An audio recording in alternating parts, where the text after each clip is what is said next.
Welcome to Storycomic Presents, where we interview amazing storytellers and artists. This is episode 524.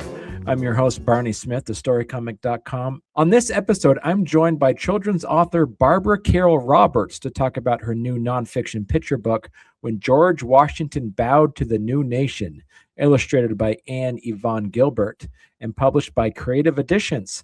This book zooms in on a surprising moment after the Revolutionary War. Washington's celebrated commander of the Continental Army resigns his commission, not as a formality, but as a public decision to give up power. Barbara traces Washington from New York City after the last British troops depart to Annapolis, Maryland, where he submits his resignation to the Continental Congress, an action that helps set the tone for democracy led by civilians, not generals. We'll talk about the behind-the-scenes research, letters from witnesses, Washington's own handwritten speech, and what it's like turning big history into a book for young readers. Okay, so what was the first moment you felt the weight of this story? Was it that lunch in Annapolis, or was it later? It was lunch in Annapolis, actually. So this is a friend we had for many, many years. Actually, my husband and this man, Lee Hutchison, went to the Naval Academy as college people.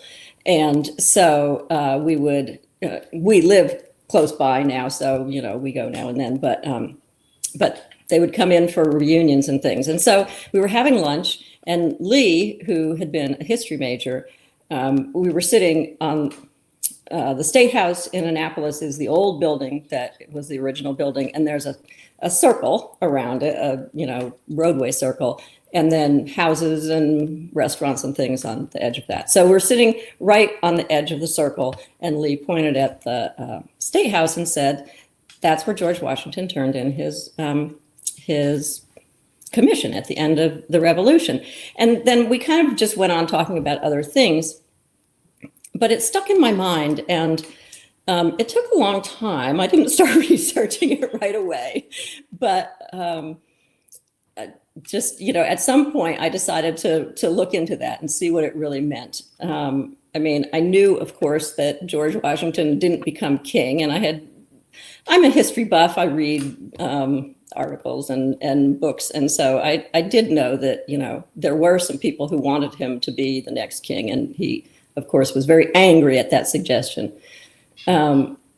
But anyway, so as I started looking into it, I thought, well, this is a big deal, and for George Washington and the other founders, the other signers of the Declaration of Independence and writers of the Constitution and things, they all knew this is what we are going to do.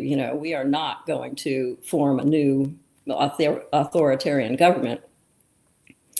But certainly the people in Europe didn't know that. And, some people in England were quite stunned. And there were some people here that thought that this is what would happen as well, that George would just, continue on as in charge. But he and the other founders were, oh dear, here comes the cat. Sorry about that. They were adamant that this is not what was going to happen. And so when George turned in his commission, it wasn't just a spontaneous act. He and Thomas Jefferson and the others who were there basically choreographed this. This is exactly how it's going to work. You're going to come in, you're going to do this, you're going to hand your commission to the president of the Congress, and if you have something to say, you're going to say it, and then he'll say something else, and that's how we're going to do it. So, yeah. So why is giving up power sometimes harder than taking it? Wow, that's a hard question. I mean, certainly at that time it was completely unexpected because, other than the Greeks, basically, nobody had tried to do this before. There weren't other democracies to to say, oh, let's be like them. This was incredibly radical, so I have to think that, George Washington was an ambitious person. He, one of the things that ticked him off apparently about the British was during the French and Indian War, when he was commanding a militia here, he wanted to be made an officer in the regular British Army because, of course, we were all British citizens at that time. And they said, no, you are a colonial. You may not be in the regular British Army. And that, irritated him. So, Washington was extremely wealthy at the beginning of the war. He was pretty darn poor at the end of the war because he didn't take a salary, and all of the produce that he raised, tobacco and cotton and whatever, it was shipped to England. And of course, during the war, it wasn't shipped to England, so he wasn't making any money. So, but in any case, I think that he definitely did want to command the army. Apparently, during when was it? And just after Lexington and Concord, I guess, when the Continental Congress was deciding, who's going to lead the army, he showed up in his military regalia. So, sort of, as an example of, well, I'm here, I can lead. So, and it did make sense. He had been, he had led during the French and Indian War. So anyway, to answer your question, I don't know. I mean, I guess I would say, that there are some people who really do want power and want to lead. And then there are others of us who would prefer to not, to basically, kind of take care of ourselves and our family and not have to, be responsible for everybody else. I don't know the answer to that question, and no one has asked me that before. What did you want young readers to kind of understand about Washington that seems a little bit more nuanced than like the statue version of him? Yeah, I wanted people to. I wanted young readers to see that this was a positive act. This wasn't an accident that we fell into a democracy, or that, after the end of this war where we, fought for our independence, that then it was, just sort of easy going. Okay, now we're going to have a democracy and let's all get along. That there were decisions made to form this kind of government, and it wasn't easy, but obviously it wasn't easy. I guess I would like young readers to see that, that we have been striving toward freedom and equality all these years, but that there were definite decisions made in that direction in the beginning.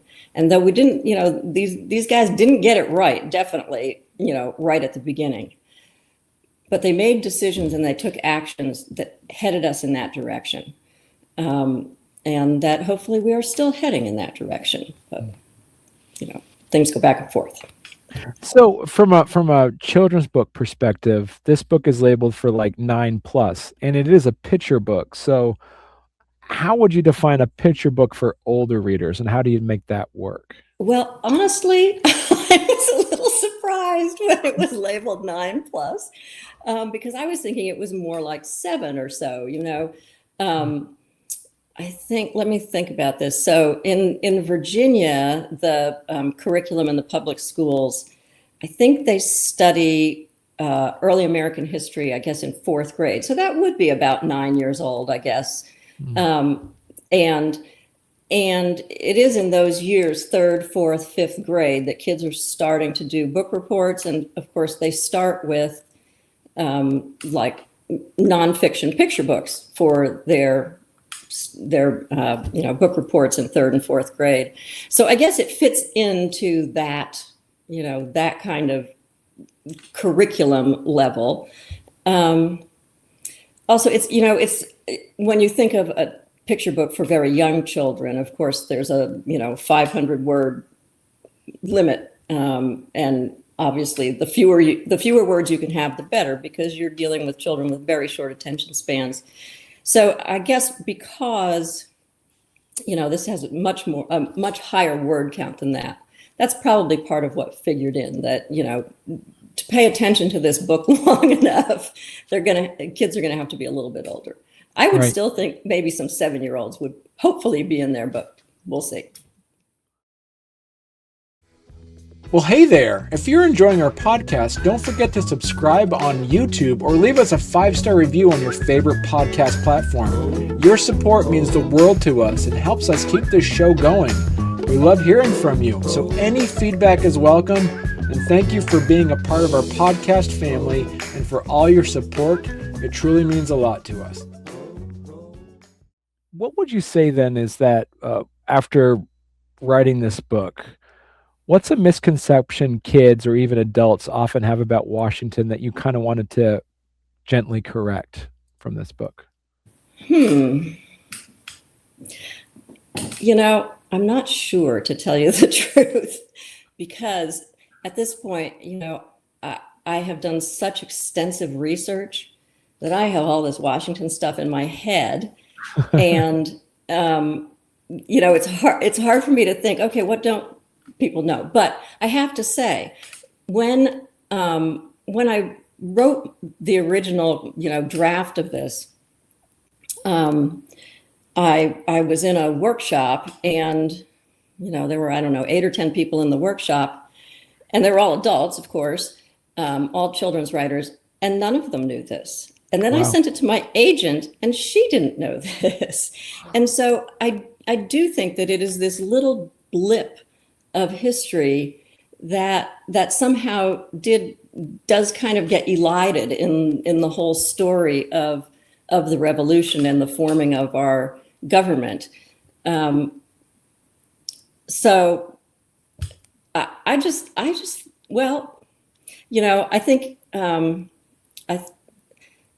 it is true that there are, many historians who say this is one of the single most important events in U.S. history, that this set us on the trail to having a democracy.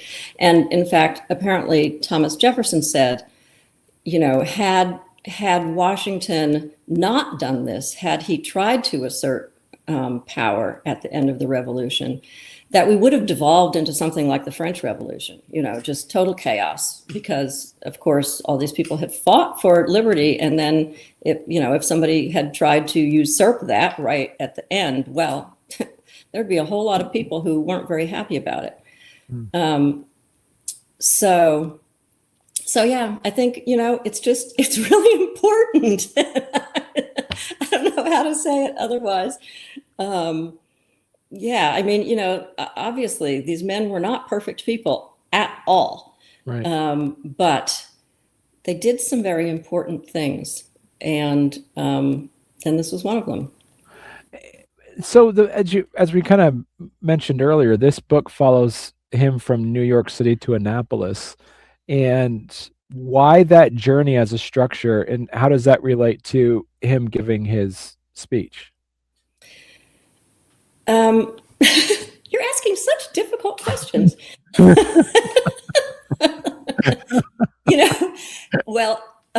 thing is, when you're writing nonfiction, particularly for kids, you have to find the story in it. Right. And when I first started researching this, I realized that this all, took place in late November and through December. And indeed, he had promised Martha he'd be home for Christmas. And I live quite close to Mount Vernon. And so I was doing research in the Mount Vernon Library, which if you ever have a chance to go there, do. It's such a beautiful, beautiful place. but I went into their, gift shop bookstore, and I saw that there were no picture books in the kids section about Christmas at Mount Vernon. And I thought, oh, well, that would be interesting, because that happens right at the end of this story. He's going home for Christmas, and so that's kind of where I started. And then I realized that's not the story. That's a different story. Christmas at Mount Vernon, good, that's fine. But in fact, I even tried making some of Martha's recipes, which didn't turn out too well. But anyway, I needed to find a structure that would have some surprise in it, that had some kind of a story arc, and that had a climax. And so to me, this was the way to show that arc, that that this was the very end of the war, and this is the last thing he's doing. And what's he going to do? What's going to happen as he's going along? Now, if a teacher has 10 minutes after reading this story, what's the best follow-up question that they could ask kids?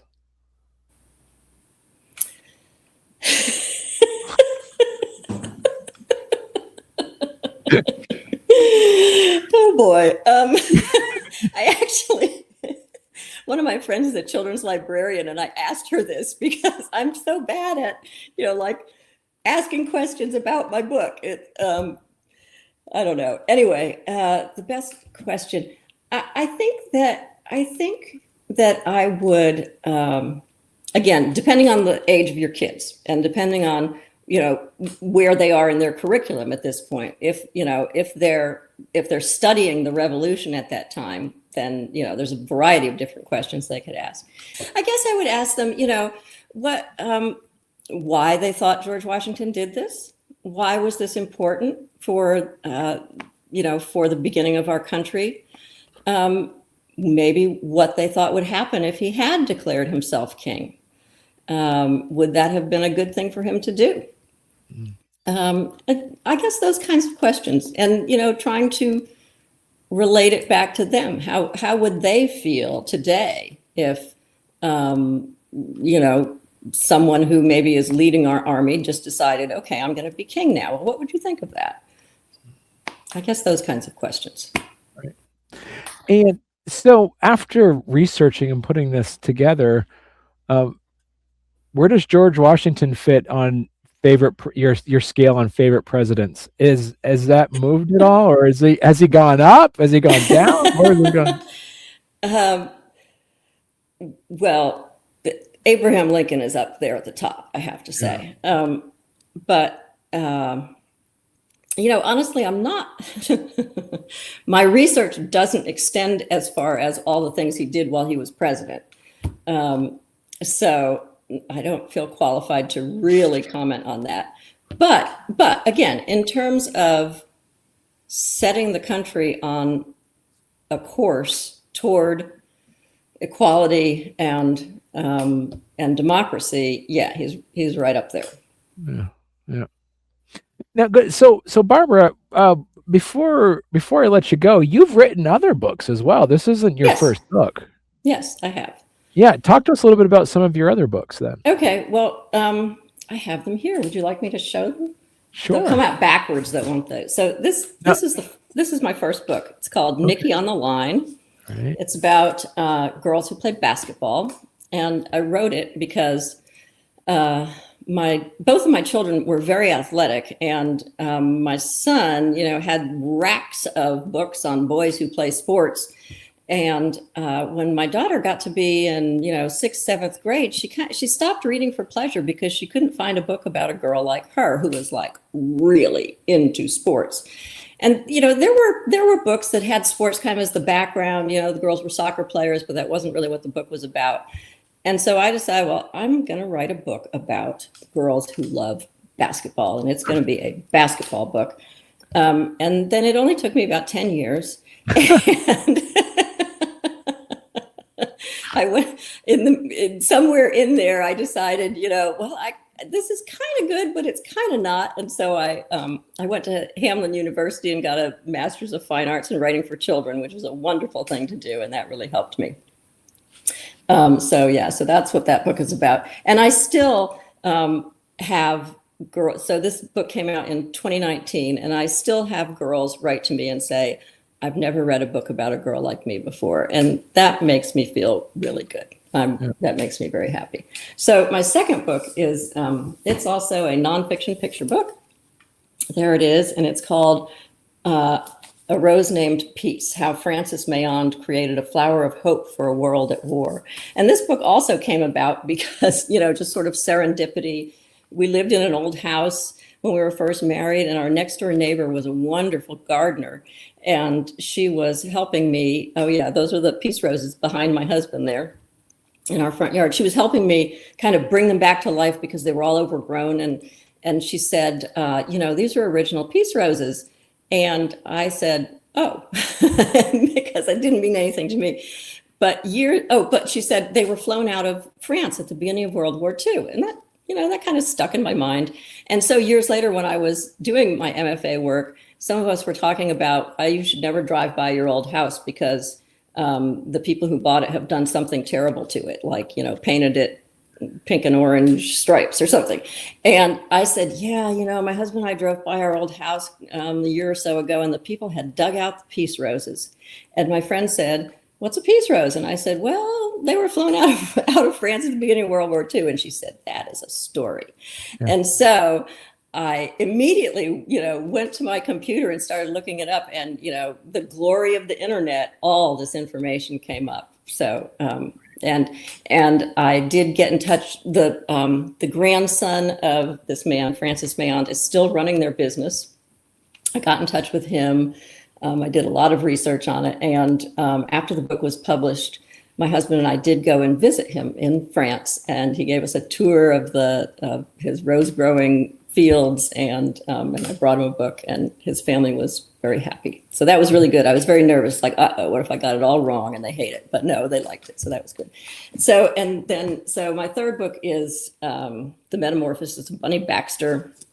It came out last July. And it's about a girl who loves insects, and poor Bunny, she's very shy, and she gets it. We live in an extremely large school district, and every now and then they set new district lines for the schools, and kids get pushed off here and there. So poor Bunny, her street gets redistricted just before she starts middle school, and all her friends go to one school, and she goes to a different one, and poor Bunny. So we have to do these mean things to our characters. But anyway, yes, it's about a girl who loves insects, and she convinces her new school to plant a pollinator garden. 2028, I have another nonfiction picture book coming out, and it's called Who Lives in These Leaves? And it's about where insects spend the winter. And I wrote it because I did so much insect research for Bunny Baxter. I thought, well, I might as well get some use out of this. So that's where I am. So Barbara, if people want to learn more about you and your work, where is the best place they could go to? Well, my website, which is barbaracarrollroberts.com. Is that what it is? Yes, I think so. Yeah, that would be the place to go. When George Washington Bowed to the Nation is not out yet. No, it's coming out in August. August 2026. Okay. Yes, August 11th of this year. And the publisher, it's a very small publisher. It's called Creative Editions. They did a beautiful job. I just got my author's copies, and they really are beautiful. And they rushed it out. They compressed their production schedule so that they could get it out for our 250th anniversary year. And I'm just so grateful to them. They did a beautiful job. And to Anne Yvonne Gilbert, who did the illustrations. They're spectacular. But anyway, it's available for pre-order. Wherever people buy books, it's available for pre-order. And pre-orders really help us. So that would be great. Excellent. And listen, Barbara, you'll have to come back on when you have your next book coming out. This is exciting. I'd love to. That would be delightful. We could talk about insects. I know, fun. All right. Well, thank you so much. Thank you. This was really enjoyable. I'm sorry I had such a hard time with your hard questions.